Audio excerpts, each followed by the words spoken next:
Okay, welcome everyone to the Gen X Leadership Roundtable. My name is Shirley Inze, and I'll be your host and moderator for the next 90 minutes. Today, we'll be looking at how culture, leadership, diplomacy, values, and positive engagement can be used as soft power tools to attract, shape, and influence minds to surmount potential roadblocks and encourage adoption and improve outcomes for the Africa Free Trade Area. If you've not already done so, please subscribe to this channel, click the notification bell, and like the video to be notified of new content. Please also share the video link to help others learn about the free trade area so that we can all learn how we can benefit from it. This evening's event is carried across multiple platforms, including YouTube, Facebook, and Periscope, and sponsored by Acacia Online. If you're having issues watching this video, then please watch the live stream on YouTube or Periscope. I will share the links so that you can see. Okay. There's links I'm going out right now. If anyone that you're aware of is having problems with the links, just ask them to watch elsewhere. Okay, great. So, to continue. So let's make the most of this tonight's session by making it as an interactive one. I'll be moderating and sharing the questions and comments. So use this opportunity to get answers from our panel of experts. Now, allow me to introduce the evening session, which is basically about the soft power and the AfCFTA. The AfCFTA commits countries to remove 90% of tariffs on goods and liberalize trade between 55 nations of Africa with diverse histories, languages, cultures, and norms. So what we know basically is that there's potential to realize a free trade bloc comprising 1.3 billion people and more than 2 trillion in GDP. That's the estimated amount. We also know that this is not the first and only trade agreement. We've had COMESA, we've also had ECOWAS, and I say that wrong all the time. So we know that changing trading laws alone is not the answer. So today we'll be looking at soft power as a way of attracting, shaping, and influencing minds and behavior to surmount the potential roadblocks and to encourage adoption and improve outcomes. After all, soft power tactics are what countries such as the US, UK, and China wield with great effect.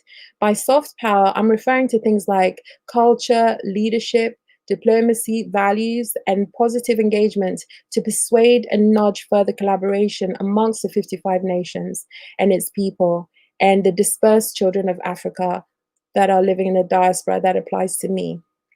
So it's all eyes on Africa at the moment. Now, before we continue, please let me do a sound check. If everyone could just type 1 if you can hear me clearly, and 2 if you can't, just so we can adjust before moving on.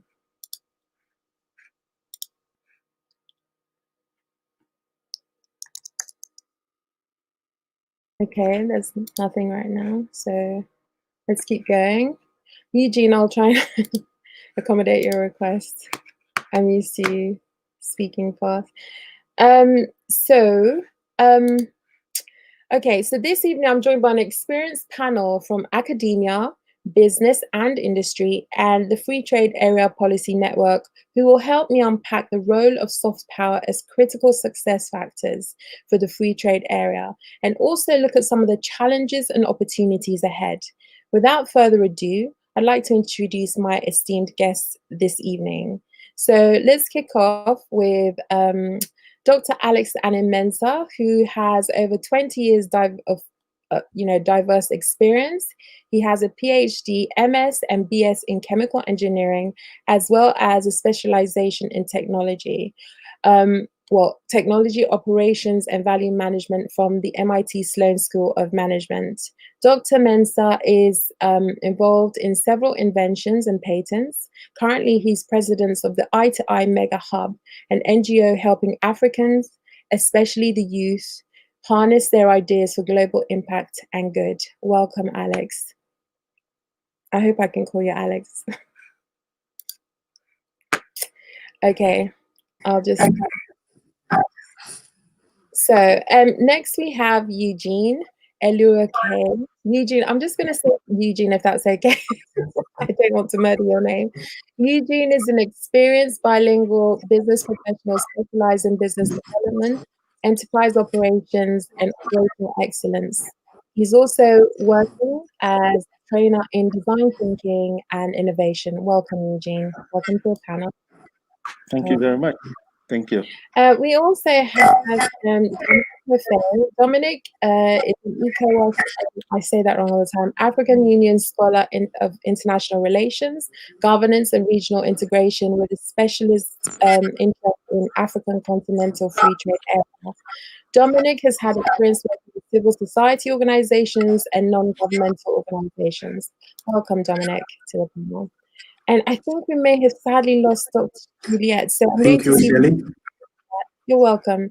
So while I try and get Dr. Juliet on, I'll just introduce her as well so that when we sort out the internet issues, we can continue seamlessly. So Dr. Juliet Omeng Ntiamwa has a PhD in civil and environmental engineering from Tennessee Tech University. She's held leadership and managerial positions, including her previous role as founder and president of the Ghanaian Graduate Students Organization in the USA. Currently, Dr. Omeng Ntiamwa is the R&D director of the Eye-to-Eye Mega Hub, an NGO helping Africans to harness innovative ideas for global impact and goods. There's two of you here today. I'm really excited. Welcome, Julia. I think she's just joining, so let's add her. Perfect. Hi, Julia. Perfect timing. I've just introduced you. Hi. I was having a few technical issues here, but I'm happy to be here. I know. Well, thank you for being so persistent and for joining us. We've just finished the introductions. So on that note, you've all been here invited as people at the forefront of key developments in relation to the realization of the Africa Free Trade Area. I myself am really passionate about this topic because as an African, I have a vested interest in its future. So I love covering these topics. Now, for those people listening who aren't really au fait with what soft power refers to, I mentioned a few examples earlier. But I would say, for example, consider Britain and the BBC World Service, or the British Council, or Italy, who launched a series of events around the Made in Italia roadshows in Italy. So it's all the sort of soft power, soft skills, lifestyle, culture, language, etc. Now, with that said, I'd like to start with some of the soft skills that we can find in academia, because I think that's a really key part. And Eugene, if you could kick us off with that, that would be amazing. So, I mean, looking at things like language and how we can bridge the gap, for example, like with the French and the Portuguese-speaking countries in academia. You okay to kick off, Eugene? No pressure. Yeah. Hello. Hi. Yeah. So you have to help me.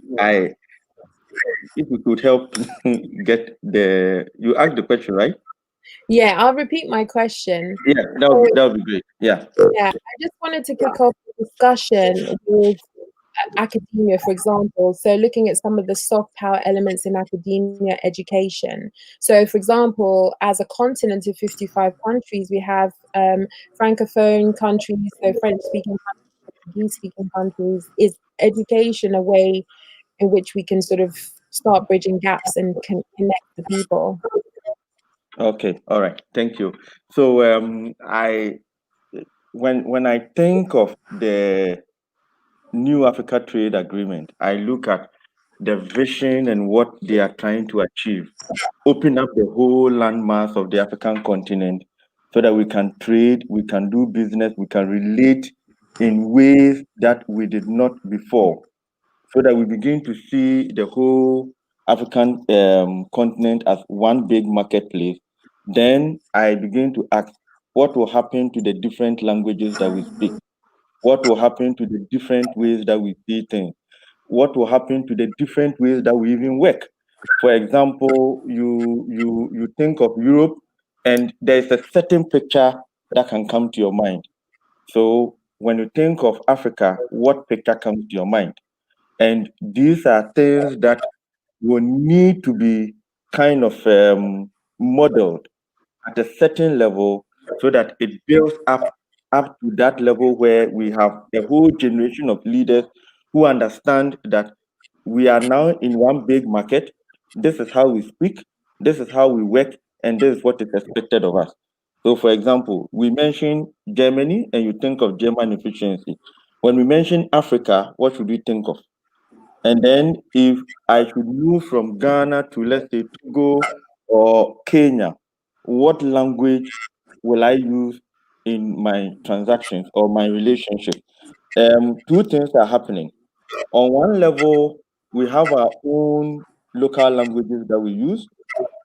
Those languages may not be able to cut across in the new trade agreement. The next level is that we have some very important languages we have adopted with the experience of the colonial experience, which is English, French, and maybe Swahili. So these three languages eventually will be the main platforms we'll be using. Can we, as a continent made up of diverse people, see beyond these languages we speak and see ourselves as being part of the same fabric? That is how I see it. And once again, how can it be solved? I see it going back to the classroom. How are we modeling the next generation of leaders in the class? How are we letting them see that there are opportunities that exist that can be taken advantage of beyond I speak French, you speak English. So we see things differently. That for me is the beginning part of the conversation. If we can make the next generation of leaders, even including myself, see beyond that barrier and see more of the bigger picture, then I think we can begin making a bold step forward in the Africa Trade Agreement. Yeah, would anyone like to contribute? I would like to add something. Okay, go ahead. I think this is a very important topic, very sensitive one. Yeah. And then whatever I say is coming from me, not from anybody. So that's a disclaimer. So I can. For 1 second, because I'd like to say that I think that all of you are speaking here in a personal capacity. So I think that applies for everyone. So thank you for saying that. Okay. So what I will say here, I mean, thank you, Eugene, for your comments. I would just like to go back to the topic. It says diplomacy, leadership, and culture. Then we say, and the after, right? After is looking for what? Development. In the nutshell, whatever after is development. Diplomacy, as we're thinking or looking at it, is an act of dealing with people in a sensitive and effective way. In a way, it's management. Leadership itself is act of social influence which maximizes the effort of others towards the achievement of a common goal. And culture is the way the people live. You know, I look at culture. I mean, even if you go anywhere, even USA, which they all speak the same language, they are different dialects and shapes, different shapes of the language. You know, but if we look at diplomacy as one circle, leadership as another circle, and culture as another circle, when all these three intersect, there's a sweet spot in the middle, and that's where after have to really exist, and that is what we call sweet spots or valuable competitive position. I know the languages and culture could be an issue, but they should also serve as for the beauty of the whole place because that will promote culture and diversity. But if we all speak the same language as development, which after is seeking, then structures will be put in place in such a way that if we know what the language of development speaks, everything could be broken down for the different languages. Or even if you look at every regional area, East Africa, they speak Swahili. There are some English-speaking countries in Africa, and there are some French-speaking countries in Africa. So they could be broken down in those languages. And as we continue to interact, because of the after have brought in removing all the walls. I think as we continue interacting, by that doing, we'll learn all the languages and we'll be able to interact. So that's just my addition to this. But for this to happen, all of us speaking the different languages, having the different cultures, having the different skills, have to start thinking in a way which will support the development. That's where all the three meets. So that's my addition to what Eugene said. Thank you. Thank you. Yeah, I do want to comment on that before I come to you, Juliet, because I know you wanted to say something. I think so far we talked about language in a kind of receiving capacity in terms of how maybe stuff is disseminated. Could we use language as a more kind of in a more proactive way, just to try and get countries working together? I'm just wondering, just even peoples who have never considered doing business in English, just are there programs that we can use to just try and encourage people to learn these languages as part of their day-to-day stuff? Julia, I'd like to hand over to you. I'll come to you first. Thanks, Shirley, and once again, I'm happy to be here and to share my thoughts. And like Dr. Eddie Mensah said, we are speaking, solely as individuals. And so whatever I say is in no way associated with the company that I work for at this time. And I'm also happy to see Dominic here. I think I know Dominic a bit back from KNUST. So hi, Dominic. The issue of language, okay, I think I was reading a report yesterday, and language barrier was considered as one of the non-tariff barriers. We are looking at after taking out or relaxing, making countries commit to 90% of no tariffs for member states. Now, if there are no tariffs, of course, it ensures free trade. But then there are some non-tariff barriers, which is, for example, language.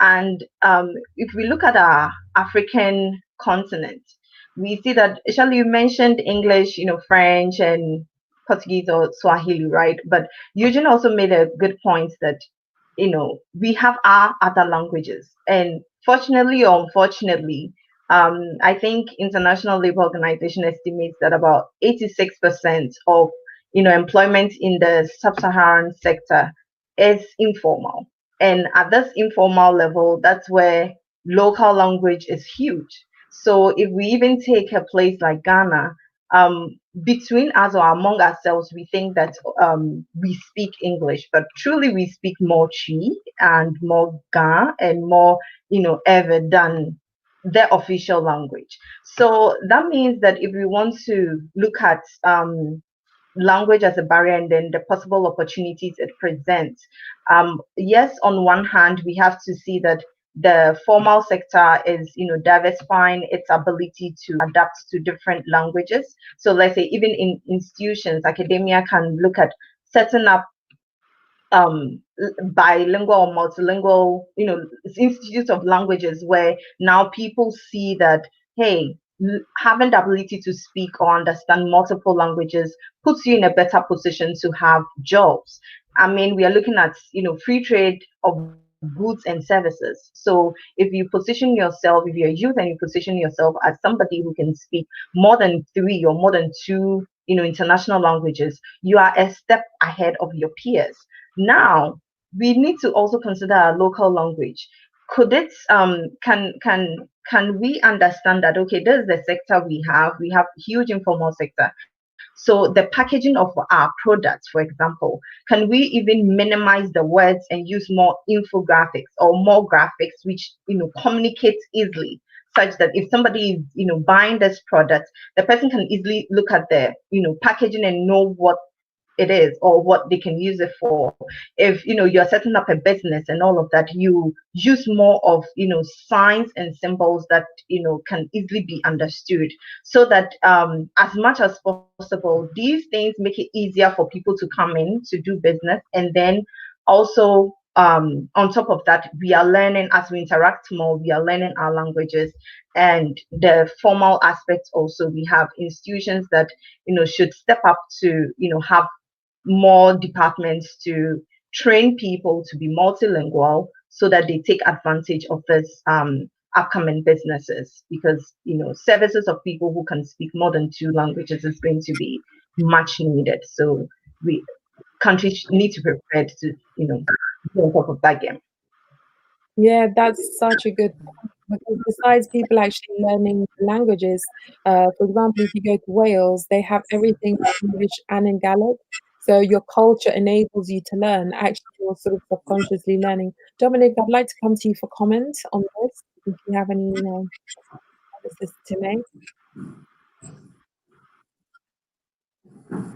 Thank you very much, and acknowledgement to all the panelists, and also a special one to Dr. Ntiamwa, Juliet. So I'm also taking that from the education bit. In terms of education, I'll look at it from the bottom up. I believe that at this point in the African integration project, we need to start showing to our little children that speaking more than your lingua franca, for example, a Ghanaian speaking English, is not enough to be able to integrate yourself into the African continent, especially with the upcoming of the African Continental Free Trade. If you want to really take advantage of the trade that will come out from this initiative, then speaking English alone or French alone or even Portuguese alone is never enough. So that is where I think that policy-wise, education at the basic level should include at least one or two additional lingua franca within the African continent. For example, and I think it has started in Ghana, the basic schools have started making French compulsory. It used not to be compulsory. And some of us went through the entire educational cycle from basic to tertiary without meeting French or any other foreign language.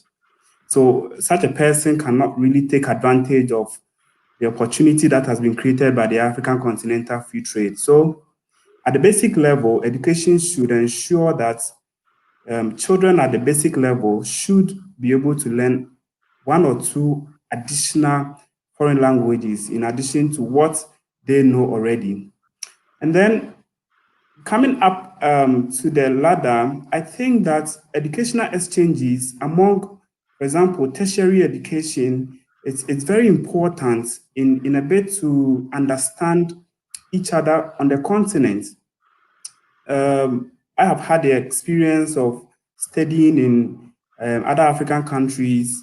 When I was in Nigeria, I met a couple of African nationals from French background, from Portuguese, from other countries that do not speak English. And you have to learn how to live with them and understand their backgrounds.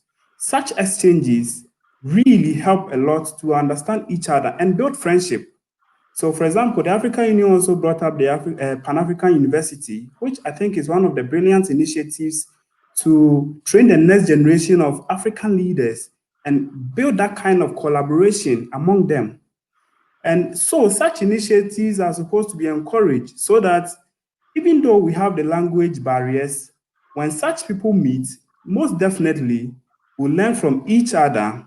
And from such an interaction, ideas generate, people build friendship, and that is how we begin to appreciate each other from the African continent, so that we don't see ourselves as separate entities splitting across the continent, but rather one solid unit that is willing to take on the world.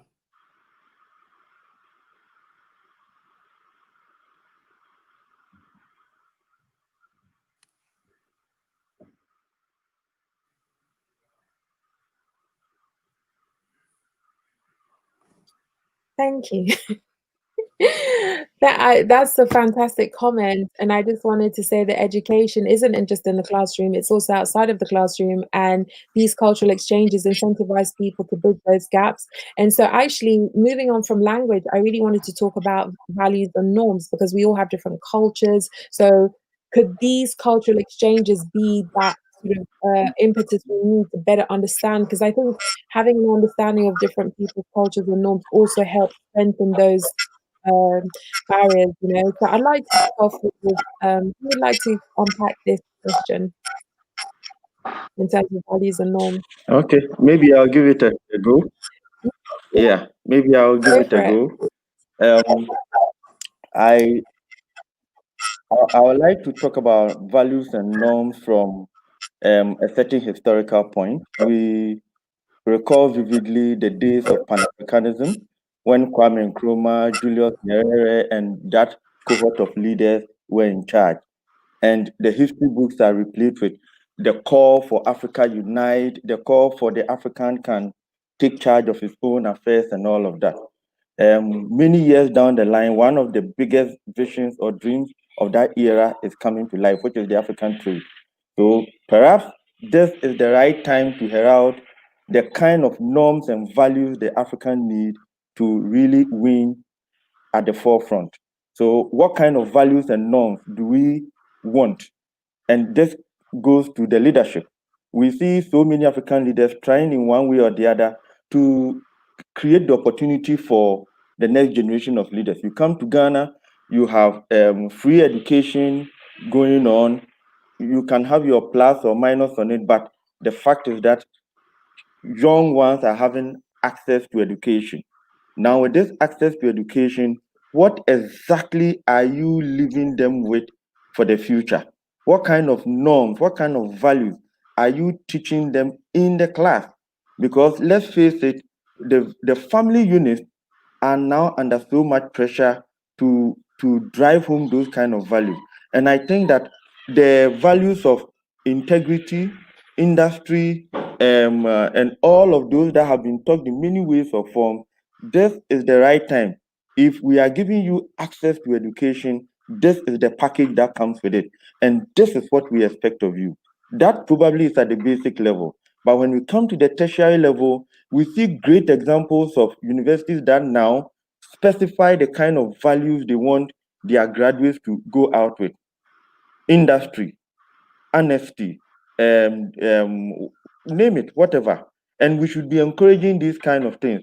It's about time the traditional universities are made to redefine the norms and values that will help us compete well in the African trade. One of the leading speakers on the African trade said that, look, for example, Ghana, we always lose when we take the first advantage, we lose it. This exposes a gap that we have, and it calls for a certain value that can be treated to what do you call it? Close out that gap. I am sure when you go to Nigeria, there's a whole kind of myth about what the Nigerian stands for.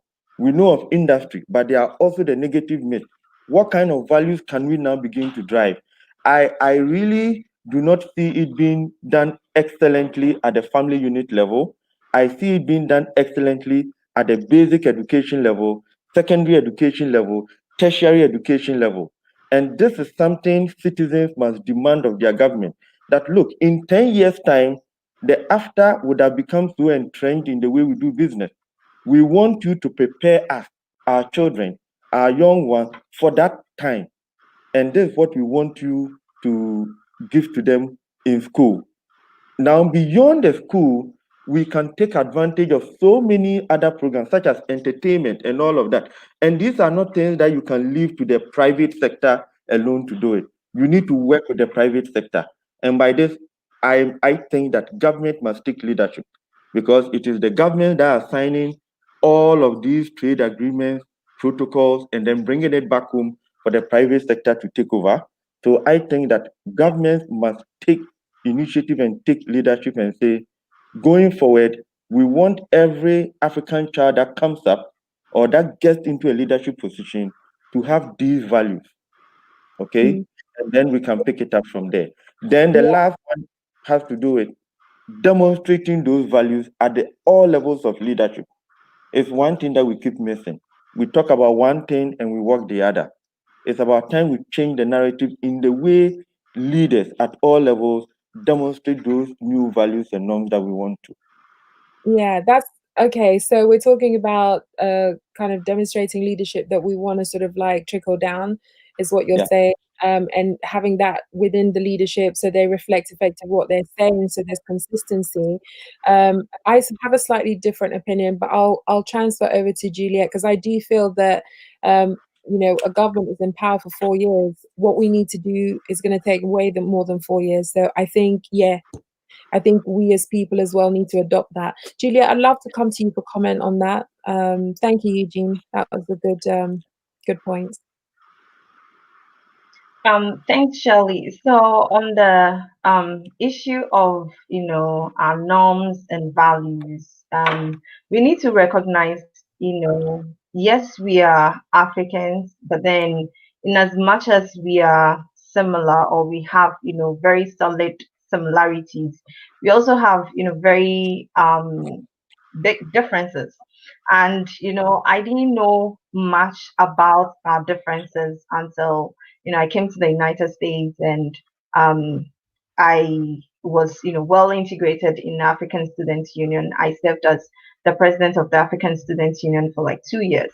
And one of our flagship programs we were doing was we wanted to reach out to high schools in our community, and educate them about Africa. So we always, think that these people, some people don't know anything about Africa and we want to educate them.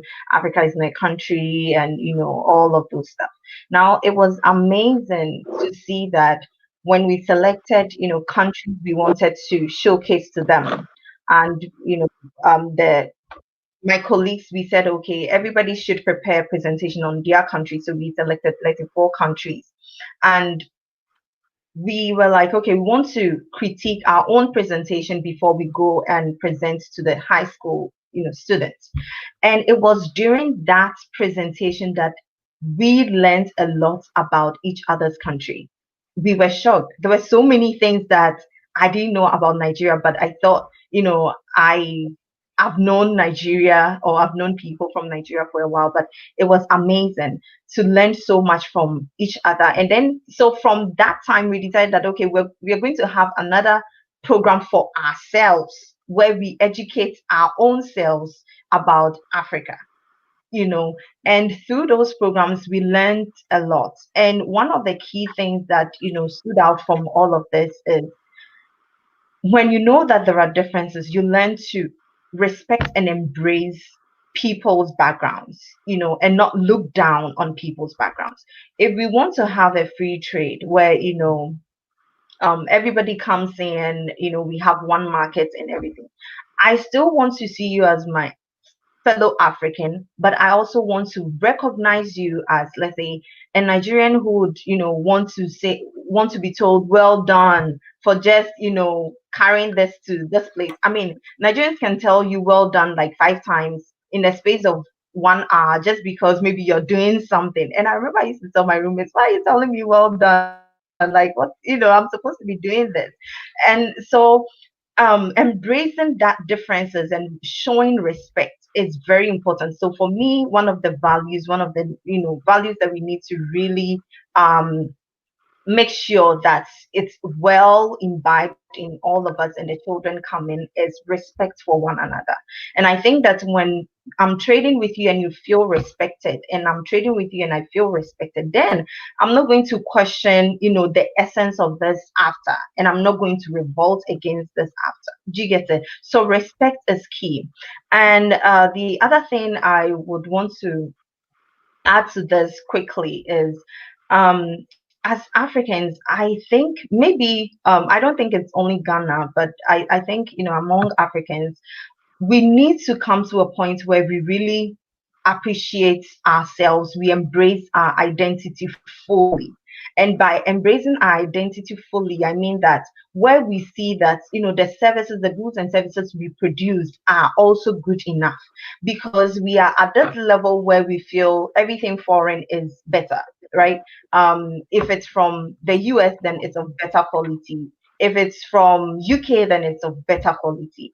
And so we move past that and, get to a point where we are, comfortable with the goods and services that we produce. So, and by this saying, so I want to say that we need to strive for excellence as well. But I think that would be, on a topic. But what I'm trying to say on this one is that we need to make sure that we are appreciating ourselves, we are embracing our full identity, we are tapping into our own resources and seeing it as good enough, where we don't think that well, if this thing is coming from Mali, then I doubt its quality, and I'm going to wait for the one from UK, or I'm going to wait for the one from US. I think that mindset and that value of appreciating our own stuff is also very important. So respect and then embracing our own. I think it's very Yeah. key going.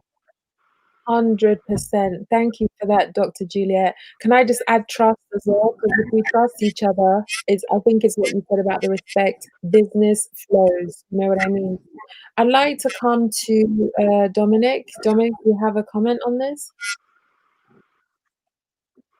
Yes, I would like to have a comment, and good points raised by Juliet, especially with mutual respect concerning how we treat each other on the continent.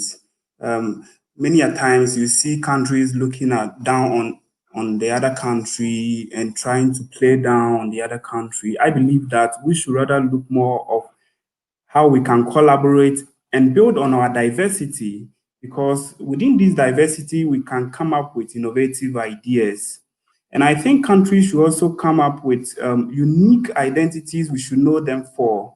If you look at the global space, countries like Norway, I mean, in terms of influence, are very influential, but they are not the countries that have the kind of languages that the whole world speak. No, they are not. In terms of population, they are not.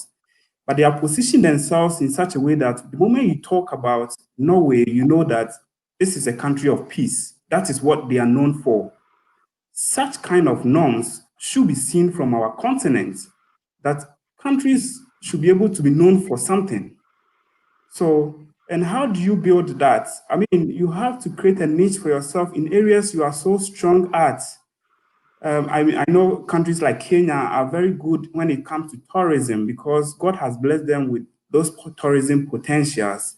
We have to be able to leverage on that. And then, even in terms of music, I mean, instead of Shatawale fighting Westgate, why don't we have collaboration between Shatawale and Westgate?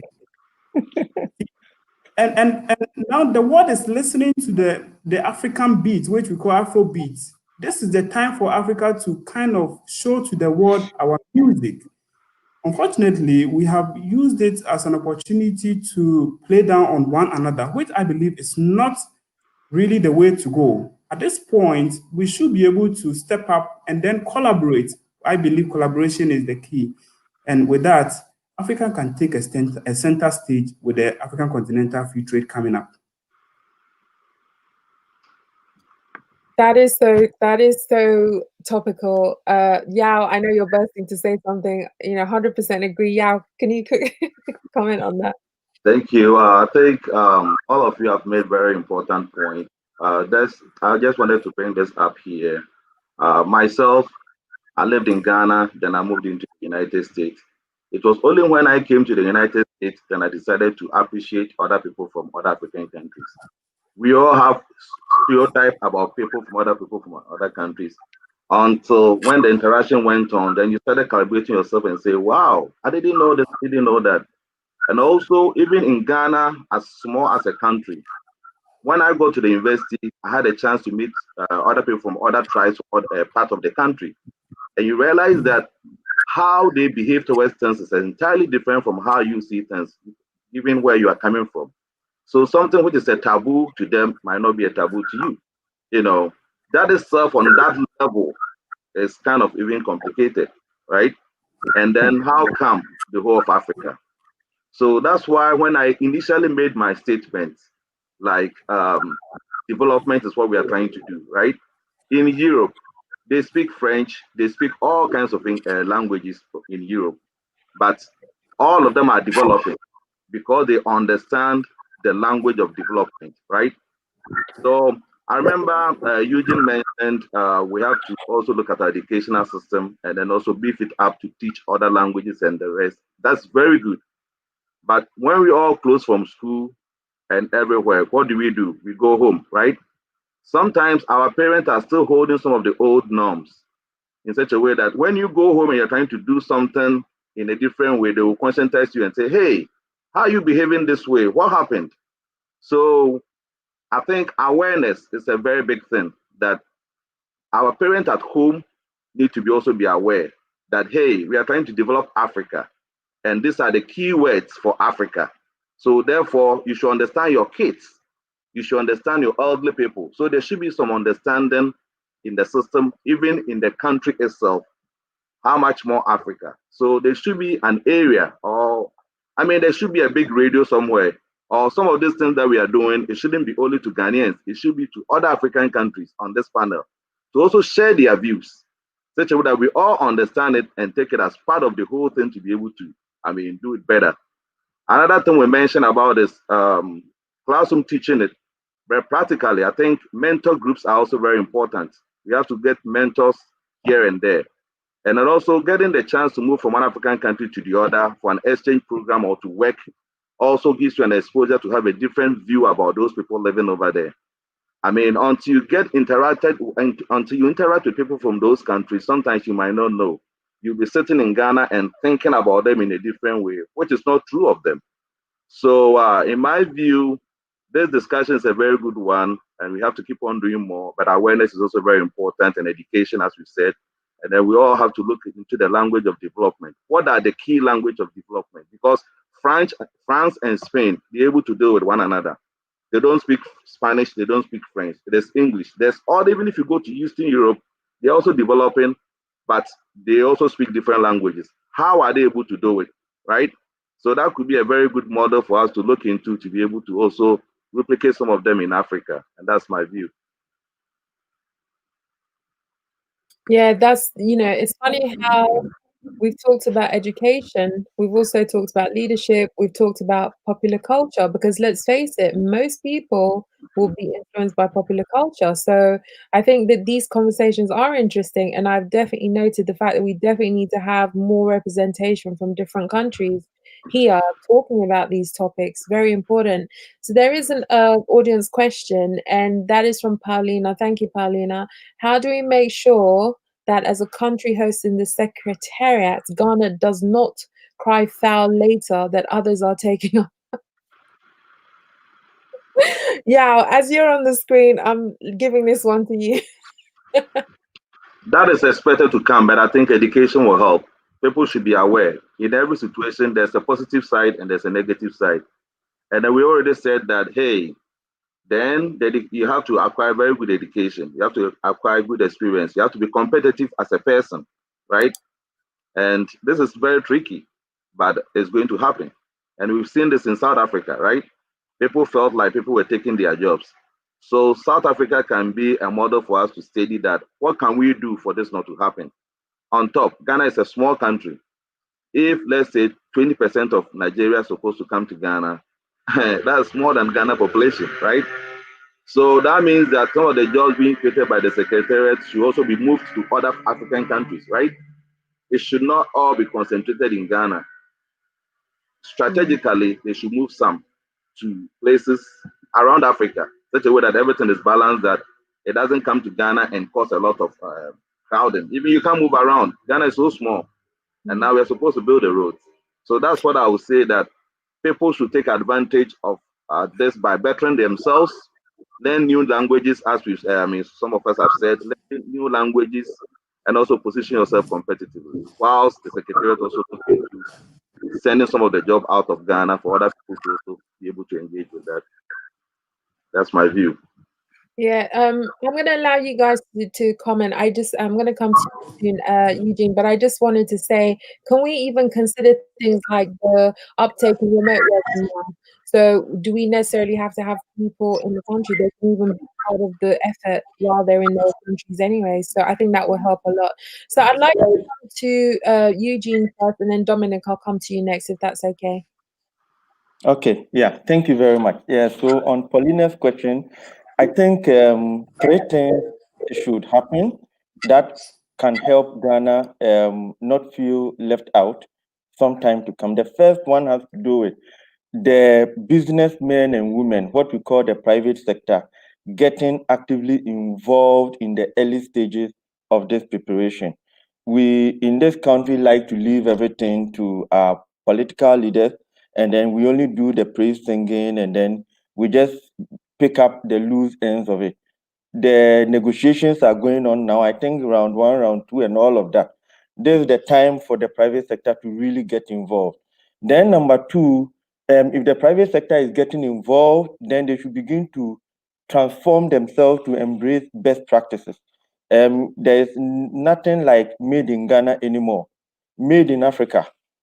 And if it is made in Africa, it means you are beginning to think Pan-African, that if I'm preparing a cup of tea, the Nigerian should be able to taste it and say, wow, I like this. The Zimbabwean should be able to taste it and say, wow, I like. Of course, the national branding and everything will come with it, but it should be good enough to be sold anywhere in Africa. If not, the market is open, but when you go, you are out. And then the last thing, once again, I'll point it to education. How well are we educating the next generation of entrepreneurs? How well are we letting them see the African picture, the big picture? Yes, we should look at the details, but once again, fix your eyes on the big picture. A young business student or any entrepreneur being trained in Ghana should begin to see him or herself as competitive enough to operate in any part of Africa. If we can take care of some of these things, I think that no Ghanaian in 10 years' time will begin to feel, well, we have the AfCFTA head office here, but we are out of this whole conversation. Yeah, that's such a good point. I'm coming to you, Dominic. I did want to say, Eugene, about saying made in Africa is fantastic, because if it's branded made in Africa, you're going to get less discrimination against, you know, the sort of logistics chain. But what it also means is that if people are dumping and it gets into the region, it's very easy then to just flow through. Dominic, I'd like to come to you for comment, if that's okay.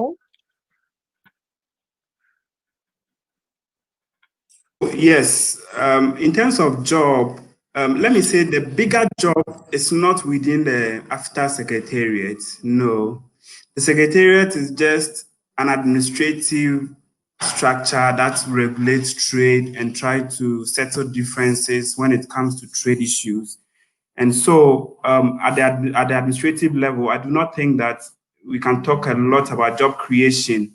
Nonetheless, I think that Ghanaians also deserve to be there, to be working as well, because we are also Africans.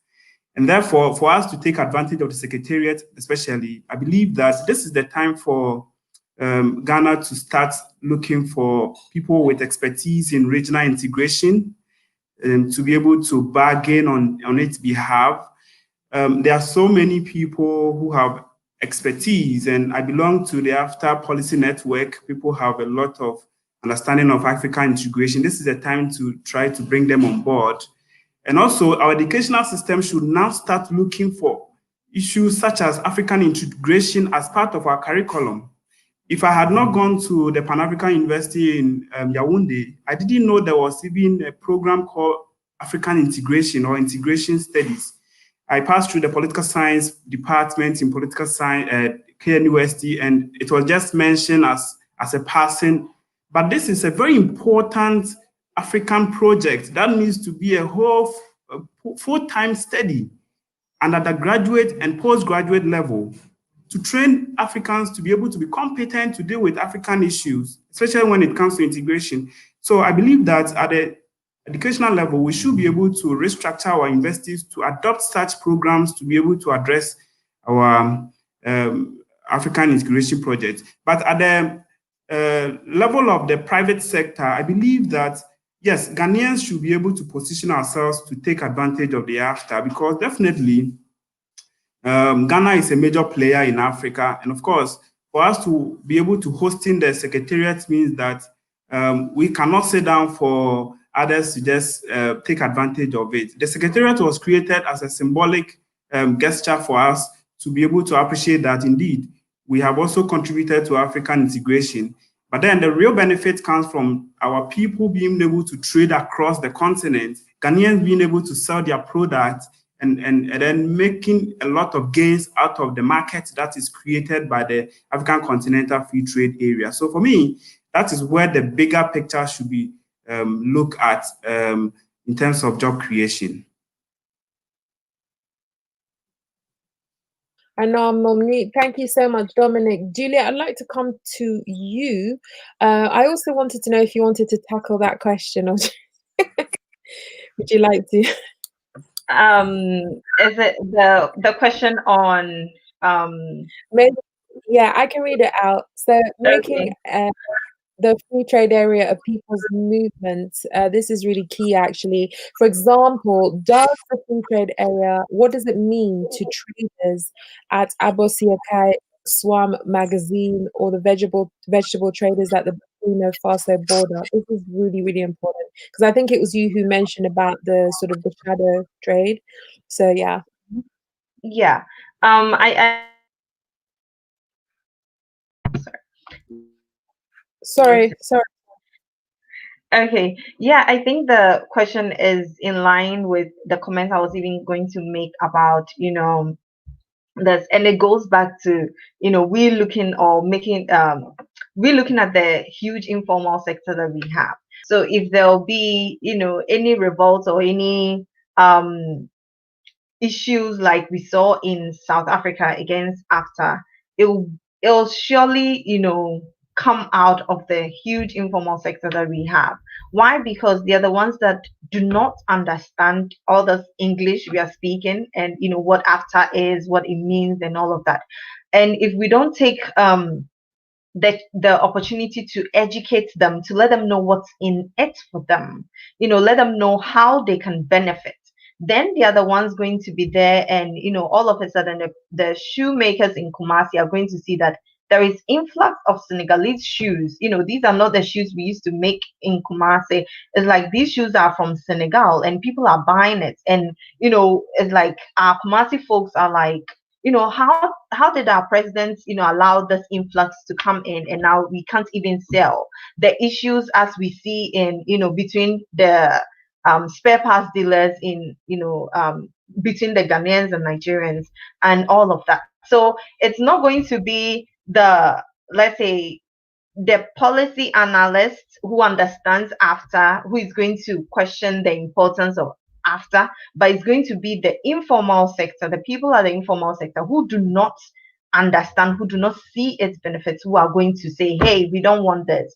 We want to be able to make our goods and sell it in our country. We don't want anybody to come in. So how do we manage this? We need to manage this. Our countries, Ghana needs to strategize to make sure that the people, the informal sector, understand what AfCFTA means for them, the possible benefits that it's bringing to them. So as we make the information trickle down to the layman, we let them know that, okay, so we are signing a deal where we are going to have a single market. That means that goods from Nigeria, Mali, Senegal can come in easily, but that also means that you can also manufacture more and send your goods to Nigeria as well, and send your goods to Mali as well. So now your customer base is huge. It's not only, do not only think about Ghana when you're producing, think about Africa when you're producing, and also other pragmatic ways of helping the informal sector. Because if we are letting them know that they have this huge market, this huge customer base they can supply to, how are we making sure that they are getting the funding they need? Is Ghana making sure that leadership is providing some loans, or creating a safe environment, conducive environment for investors to come in, invest in some of these sectors, or banks who give loans to these informal sectors for them to enlarge their production. So the key thing is making sure that the informal sector understands. So there has to be some effective communication over there, and the media can play a huge role in that. So that whole AfCFTA thing is broken down to them, and in breaking down to them, let them know what is in it for them. They understand how they stand a chance of benefiting. And then leadership should also make sure that they are creating the environment where investors can come in and invest in Ghana, so Ghanaians are benefiting. Strategizing, doing other transportation infrastructure projects so that transportation of goods and services in and out of Ghana is not hindered. So a lot of it will hinge on leadership. But I think that the main point is making sure that there is enough communication, the media is involved, and the informal sector understands what this is and what's in it for them, and so they are pumped up, ready to take advantage of it and not feel disadvantaged because of AfCFTA. Yeah, good points there. We need to engage the informal sector, and actually there's such an opportunity because they know why they're informal. Time, expense, Yeah, I'd like to come to you for comments. Thank you, Julia. That was great.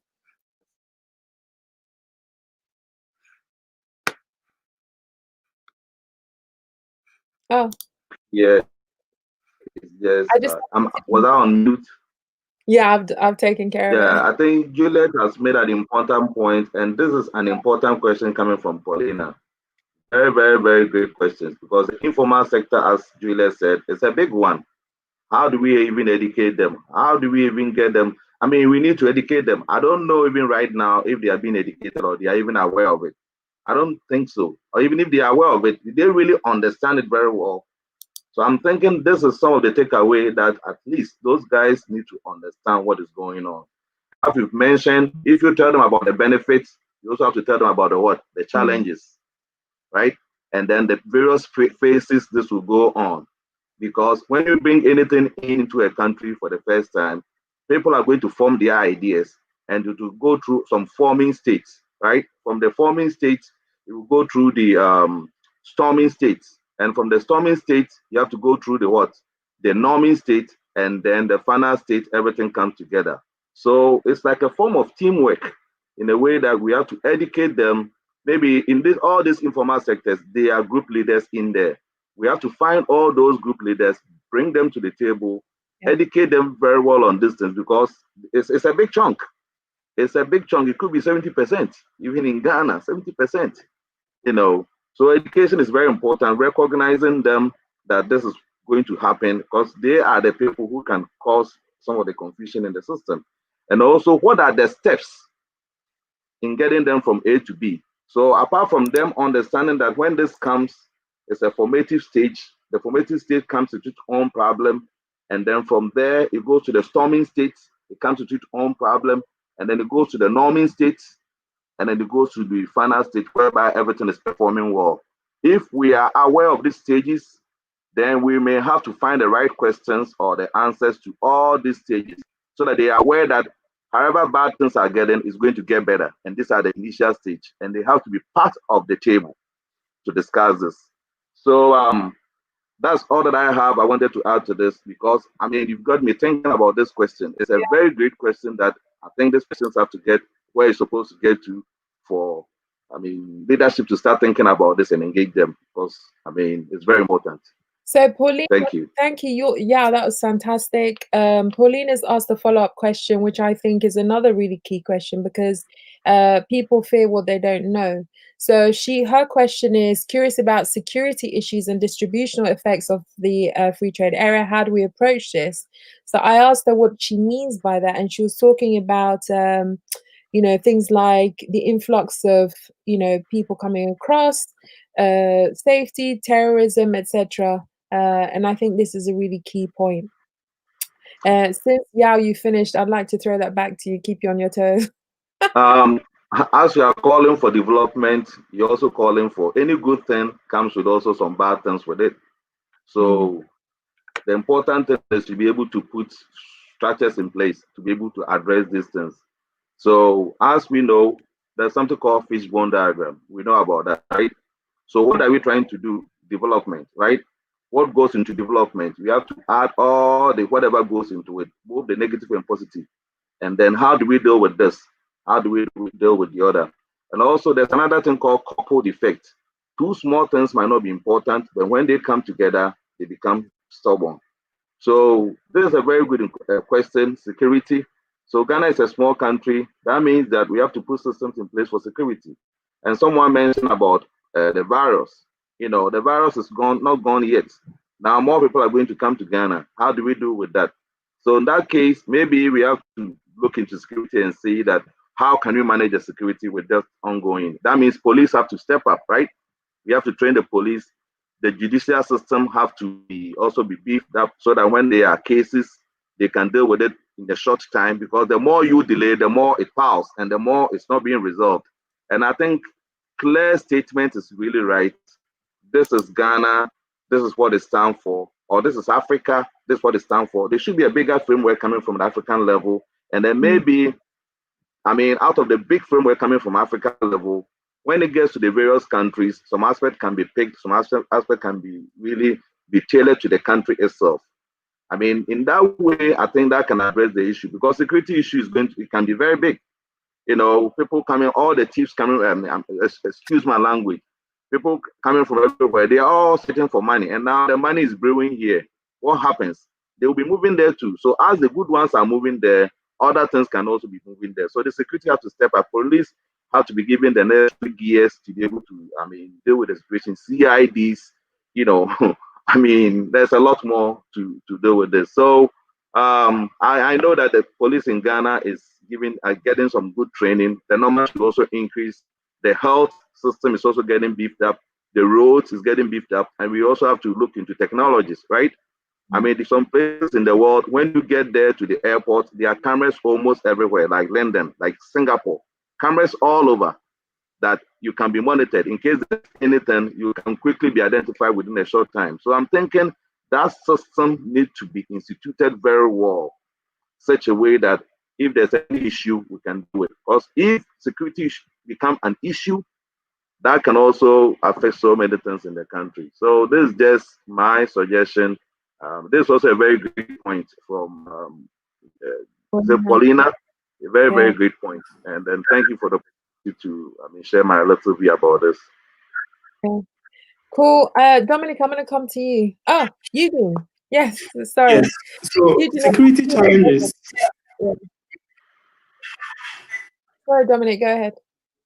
So security is one of the key issues in this AfCFTA project. And I believe that countries are somehow concerned about how the AfCFTA, which is going to open up our borders to our fellow African countries, will impact on its security. But then you look at the bigger picture and look at how beneficial it will be, then you know that it is going to benefit us more to open our borders than looking at just one aspect of security. But then let's not forget that if you don't take care as well, security can also deter trade. For example, if security officials like immigration officers are not well trained to understand the issue of AfCFTA, what happens is that people will come into trade and then they'll be frustrated. And this will add up to the already existing non-tariff barriers we have been talking about. So I believe that what happens in other countries, there's collaboration between countries or among countries in terms of their security, so that you'll be able to understand each country's dynamics and then work together to address common challenges. Yes, of course, whilst good people are moving about with trade, other bad people also come up with their own bad things, such as small arms, which have been proliferating in the African continent, and other things like drugs and money laundering. So these things are supposed to be really, really of concern to the AfCFTA project. And I believe that most countries have assessed themselves and their security and be able to understand how they can deal with such situation. Let's not forget that we have some of the most porous borders across the world. Most African countries, apart from the borders that are recognized between them and other countries, the rest of the frontiers are mostly lie bare, and that's where the bad people just take advantage of and try to cause mayhem. So I believe that even though we have the threat of security already with us, even before the opening up of the borders, most of the benefit from AfCFTA, I believe that would be realized, and then security will also be minimized. I think that African Union has also a security architecture that is looking at the continent-wide issue of security, which involves the entire 54, 55 African countries. And so Yes, it's going to be a challenge, but then we have to look at the bigger picture and the benefit of the trade that will come out from it. Good point. So basically what you're saying is, yes, there's risk involved, but we need to manage that risk, right? Exactly. Okay, cool. I'd like to, Eugene, you wanted to make a comment? Oh, he's on mute. I've just unmuted you. Great thing. Oh, I've un- okay. yeah. Um, just to add to it very quickly, three things. Yes, I do agree. Security is an overhanging problem, especially when you look at the Tuareg regions and all of those places with this terrorism and all of that. But there are a few things we can do: short term versus long term. In the short term, the harder decisions on ramping up the security across borders and everywhere must be worked on. Yes, it is an open market now, but everybody must feel safe. In the long term, I ask, what can we do within 10 years of after? In 10 years' time, when we look back, what message would we have sent across through the basic, the secondary, the tertiary, the professional levels of education that all this population of Africans are going through? What exactly is the message we would have sent across? And we have so many soft power tools available to us, from sports, education, tourism, festivals, all these programs that African countries come together to share together. All of these, they are available for us to begin to teach the next generation what Africa stands for. That is something that we can work on for the long term, and it is not difficult. If we take a 10 by 10-year horizon, it can be done. The next thing has to do with leadership. A lot of our security issues are not just from the poor regions, but also from people who have access to resources, who are using it for their own um, uh, um, selfish gain. What is the African leadership doing about it at the top level and also at the corporation level? It's something that really, and these are some of the hard power decisions that they must take. Okay, so I say short term versus long term, something can be done. Soft power tools such as tourism, sports, festivals, and all of that, we can use it. And lastly, leadership. Leadership should really look at all these points of security issues and find ways to deal with them. Basically, Yeah, what good I want to point. add. Thank you so much, Eugene. We do have another audience question. It's another good one from Paulina. Thank you. You'll have to join our sessions every time. So Paulina asks, how does the free trade area affect Africa-EU trade, and how is this the African advantage? This is an interesting one. I think I'm going to throw it towards Juliet. That's a It's a very Okay. good good one. one. Juliet, you want to pick this one up and start with it? Start unpacking it slowly.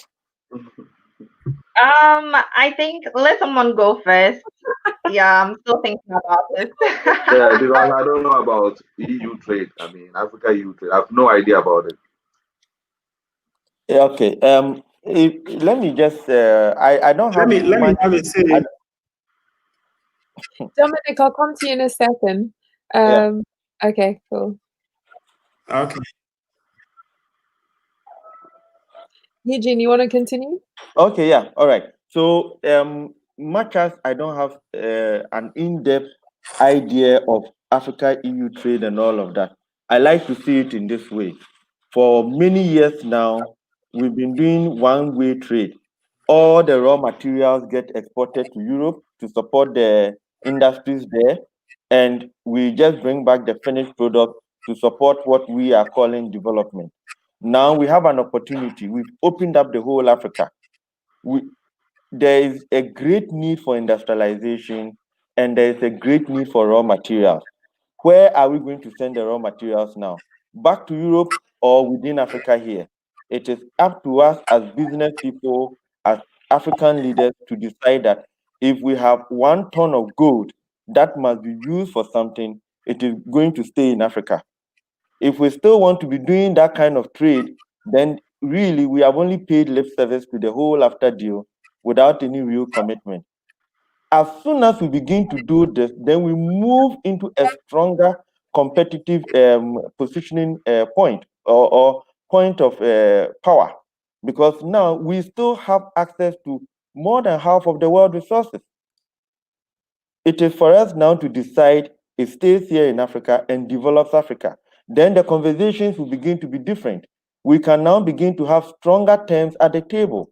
But if we still go in our small units, and we see it, UK, even though it's moving out, is beginning to look towards Africa to see who are the new friends that we can really sign trade deals with. So, I mean, Africa, we should not be afraid. The advantage has always been there. We just have to start binding together and doing business together. Then Europe will say, can we have a deeper conversation? How can we help you so that you also help us? So that's the little bit I can say about that. Great comment. Before I come to you, Dominic, I do want to say that EU had quotas. Even if you look at Italy, it's quite a young country. It only reunified in the 1800s. They had different languages. So other people are figuring things out as well. And there are definitely lessons we can learn, but other things we can improve on if we watch how other people got things right or things wrong. Dominic, I would like to come to you, please. Thank you. So what will happen between African countries and EU trade is that just like how the EU operates with its current structure, all the countries within the EU bloc deal with other countries based on the terms that has been stipulated by the EU. And that is how the AfTA is going to make African countries, the 55 African countries, look like. So what it is that any other country that is not within the AfTA zone is treated with a discriminatory, treatment. Meaning that if you are not part of the AfTA, you are not benefiting from the kind of tariff reduction and elimination that has been granted to the AfTA. It also means that whatever trade that comes out of the continent into any of the member states is subjected to the kind of tariff that should have been subjected to if it was even in any of the countries. So Africa is working like now as a unit. So countries are no longer going to be trading along their own terms in terms of bilateral trade. But even if they want to do, they have to respect the terms of the AfTA. There's something we call rules of origin, which means that we have to know where the good is coming from. If it's coming from within the African continent, then it means it's not subjected to any kind of tariffs. But if it's coming from a non-African country or outside of the AfTA, then such a country, whether EU, whether America, whether Japan or China, is subjected to the discriminatory policy of the AfTA. So the AfTA more or less gives African countries a leverage against the other regions, such as how the EU also has discriminatory policies against non-member countries of the EU. So that is how I see it. But we already have this Cotonou Partnership Agreement between the African countries and the EU. What it is that the AfTA is going to supersede other trade arrangements that other countries have already signed, and it's going to take precedence of all other trade deals. Therefore, all other trade deals will have to be renegotiated and subjected to the AfTA policy. Great. You say discriminatory. They would never say that. They say non-preferential. Okay. It's all about the branding, guys. So we can do the same. So we have a few moments. I think we've had a really good chat. A lot of topics have been raised. We've talked about education, values, culture, even popular culture, the role of leadership, the role of ourselves. Is there a role for the diaspora to play? Excellent. Juliet, you escaped my last question. I'm definitely going to chuck this one your way. Yeah. So is there a role that diaspora can play in all of this? Certainly, yes. I think that, in the last couple of few years, we've seen a lot of diaspora involvement in, the development of various countries. At least for Ghana, we can see that, the diaspora is actively investing in Ghana, real estate and, other businesses. So, remember I initially mentioned how Ghana needs to strategize to make sure that we are creating a conducive environment for investors and other people to come and invest and boost the economic powers of even the informal sector or even the small to medium scale enterprises. And I think diaspora can play a very key role in that. Diaspora, I would say, have a better chance of being connected to stronger investors and can drive them to Ghana or even other African countries. And I think that even with the work that we are trying to do at I2I Mega Hub, which I'll leave Dr. Mensa to talk more on that as to how we are planning and working towards to make sure that diaspora is driving investment and innovation to Africa. And I think that that's one of the key ways we can make sure that we are well prepared to make full or take full advantage of this after. And yeah, that's what I would like to add, and I will definitely want Dr. Mensa to go after this and maybe talk more on how I2I Mega Hub is really roping up to make sure that we drive innovation and invention on the continent, and diaspora is at the front line of that. So certainly diaspora has a huge role in Yes, yes, after. you do. That is a great point. I would love to go to Dr. Anna Mensah, but sadly the internet has claimed him. So while the internet makes mince of Oh, while okay. Then let me take the opportunity to talk about I2I Mega Hub a little bit. oh, you mentioned it. Can you just type it and then I'll share the link and then people can go and have a look and then that they can look while you're typing. Our website. Yeah, just put it in chat and then I'll share. I'll be happy to share. Okay. Thank you. Yeah, I put it there. It's still under construction, but Oh, wait, that's not the full address because people are just gonna get lost. oh, yeah.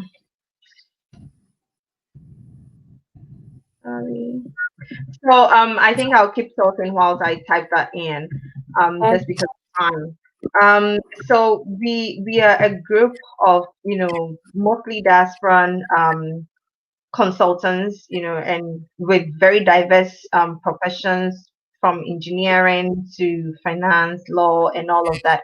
We're coming together, and when we look at Africa, okay, when we talk about invention or innovation, we don't have any strong patent system, right? We don't have any strong copyrights stuff that helps people to protect what they've created or what they've invented. So I2I Mega Hub is coming in with all the expertise and mostly tapping into the expertise and experiences of diasporan Africans and bringing that knowledge and experience to Africa to make sure that every invention or innovation that is birthed on the African soil, we are helping it throughout towards commercialization. And we are going to have different stages in our hub where you can come in with just an idea, and we have the processes in place to help you through our research and development, commercialization, to making you get a prototype all the way to seeing whether we can commercialize this. And we also have the knowledge and the know-how to attract or to help you get an investor that will buy into your viable idea. And then for anybody who also has his or her own idea might have even developed a prototype already. You can come in to a hub with it, and then we put you at the respective stage where we screen it and then see its viability, do our own research, and do our own research about it, and help you all the way through to commercialization. And the main goal is we want to drive innovation in Africa. We want to drive innovation such that the ideas and other things that kind of sprout out a little in Africa and just die. We want to make sure that they don't die at those stages. We give them the resources they need all the way to a viable business. And if you're a business that is at its very initial stages, we want to help you, give you the know-how for you to flourish. So diaspora is really working hard to make sure that we tap into this resource and bring these resources to Africa, and make sure that we also take full advantage of the AfCFTA.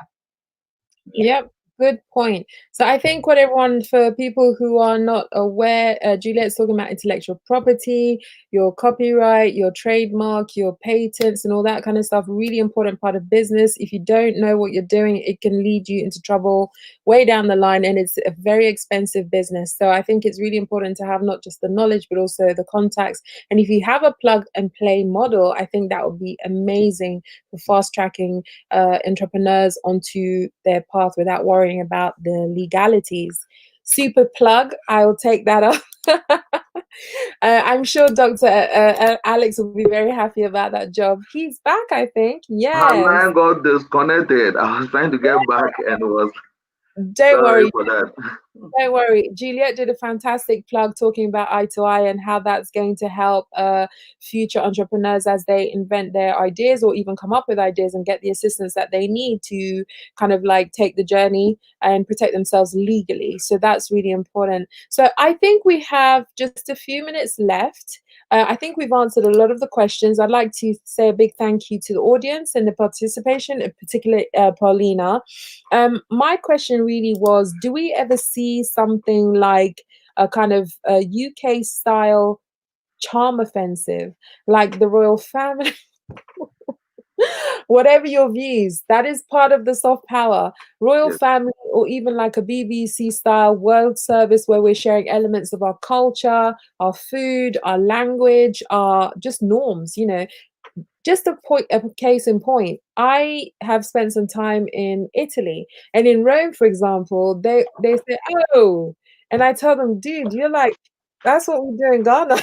And they just don't believe it. There's so many similarities in the culture. So do we ever see something like that, a program, a charm offensive, where it's really more to attract rather than to sort of push an agenda? What do you guys think? Okay, can I give it a try? Absolutely, go for it. Yeah. Okay. Yeah. So I say why not?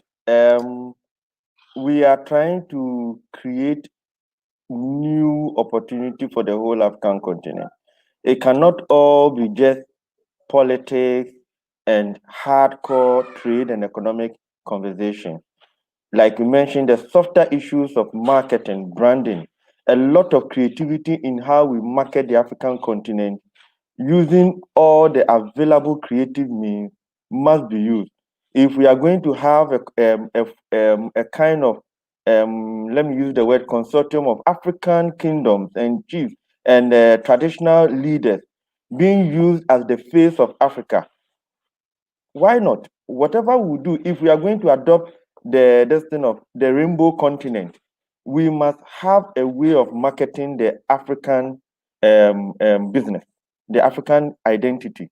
So BBC, you mentioned BBC and you know what is coming. You mentioned CNN, you know what is coming. You mentioned Al Jazeera, you know what is coming. In the same way, when you mention what is going to be the next thing for Africa, whatever the leaders are going to create, they should be as creative as possible and make it work for the new trade agreement that we have. And it's not just trade among Africa, trade within Africa and then with the world, made in Africa for the world. That is what the managers and leaders of this whole new arrangement should be looking at. Yeah.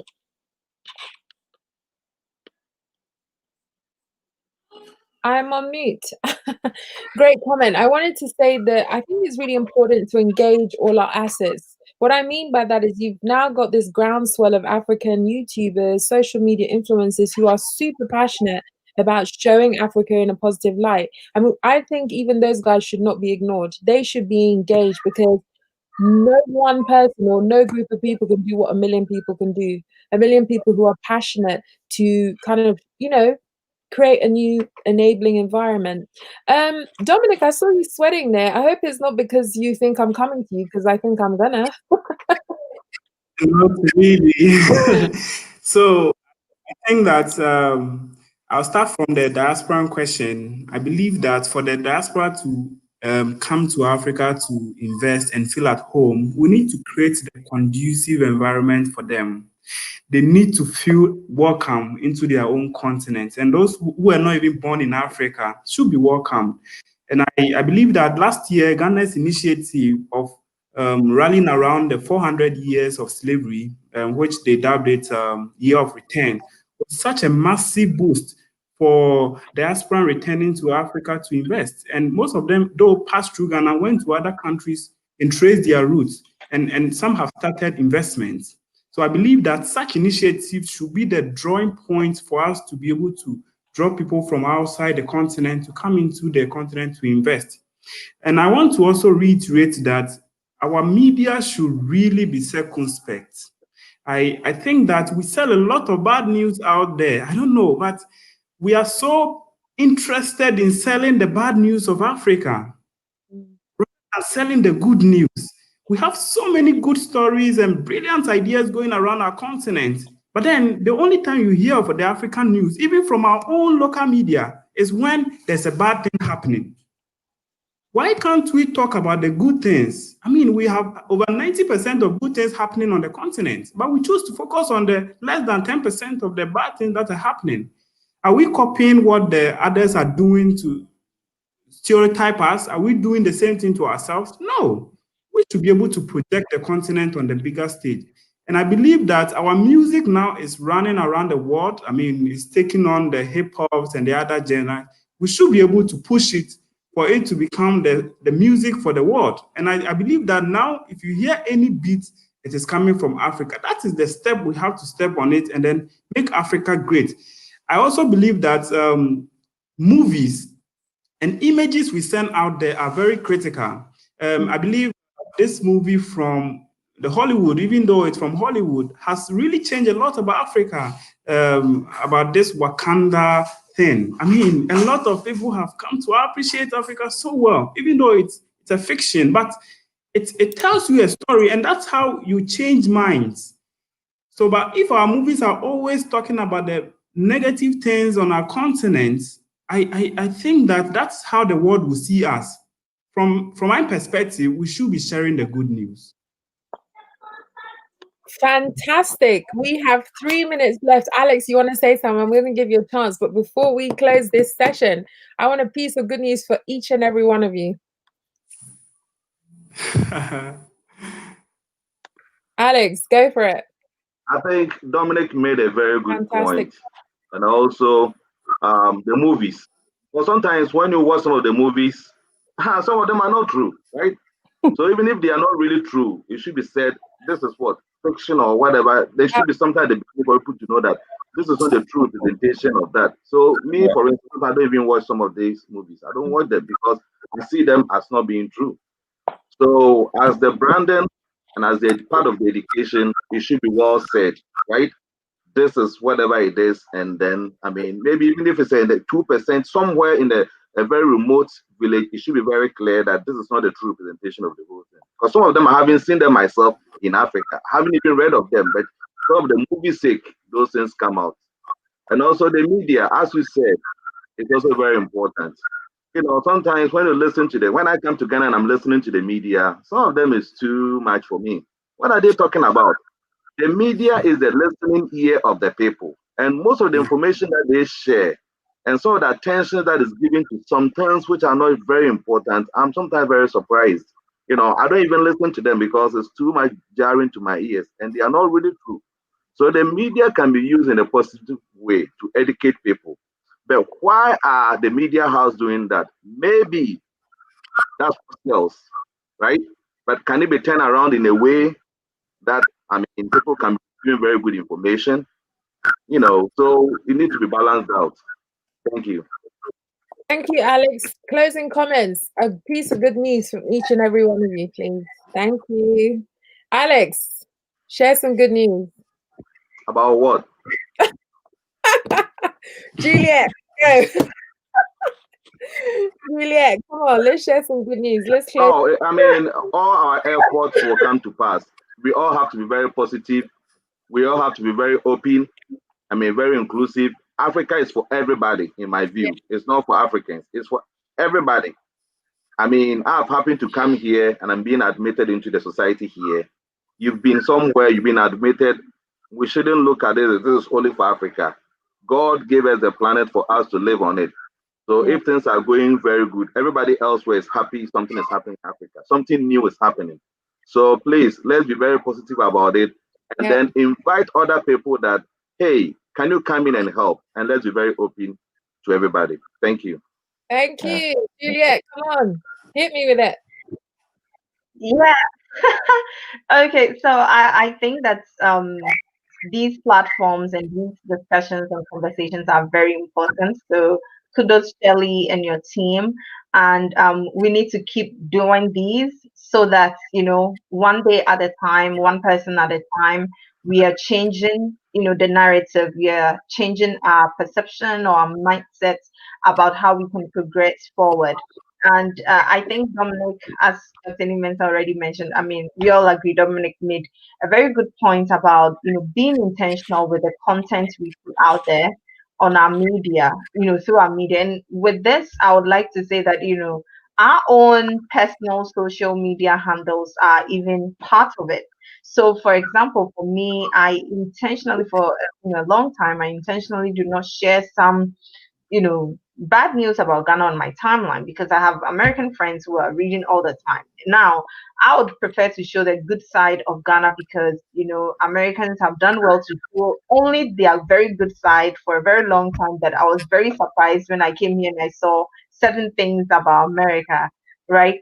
So going forward, we all have to do better. We all have to um, keep a positive mind and definitely through AfCFTA we are going to see some really good developments and opportunities on the continent and hopefully in the next maybe 5 years when we decide to have such a conversation again, it'll be great and we'll be talking about the benefits or the all the good things that we've achieved through AfCFTA.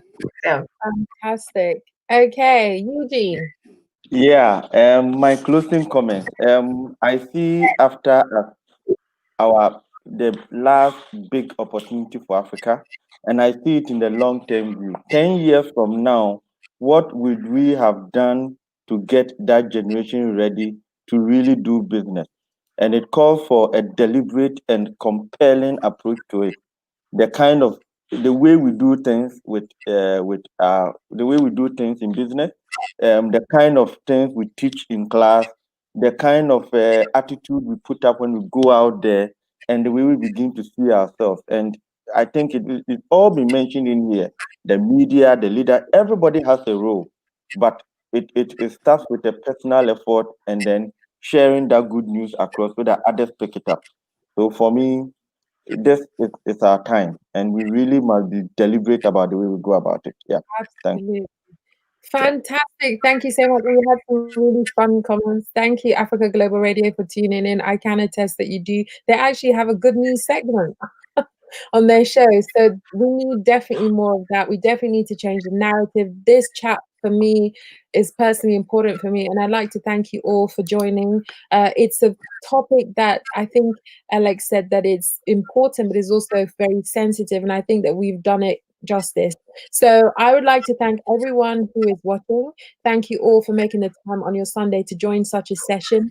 If you have enjoyed the session, please do subscribe to the channel, click the notification button, and you'll be able to get updates on future content. As I've said before, my name is Shirley. I've been your host for tonight. I'd like to thank my panel of esteemed guests.